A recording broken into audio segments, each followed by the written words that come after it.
State and local partners announced a commitment to keep the Great Smoky Mountains National Park open through the holidays during the government shutdown.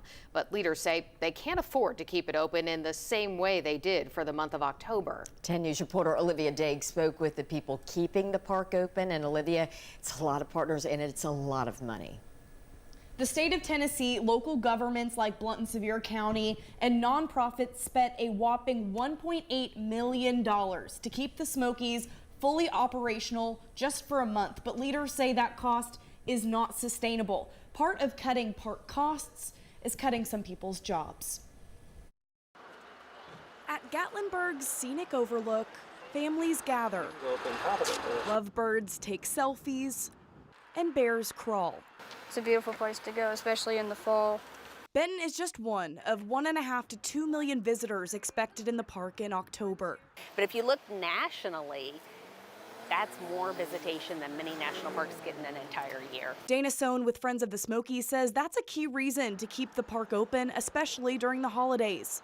It cost $60,000 a day to keep the park fully open in October.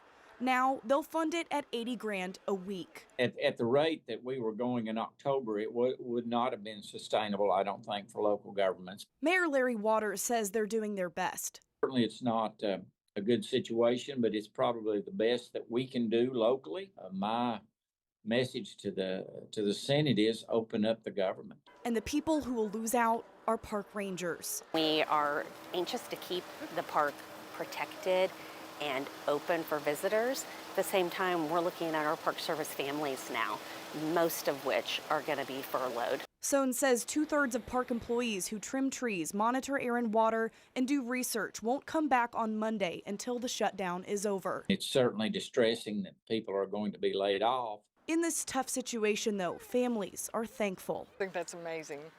It makes me want to cry. I'm just glad they decided to keep it open.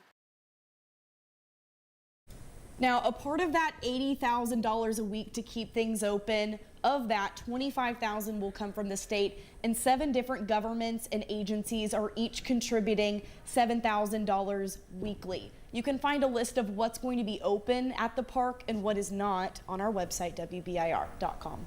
Olivia, thank you.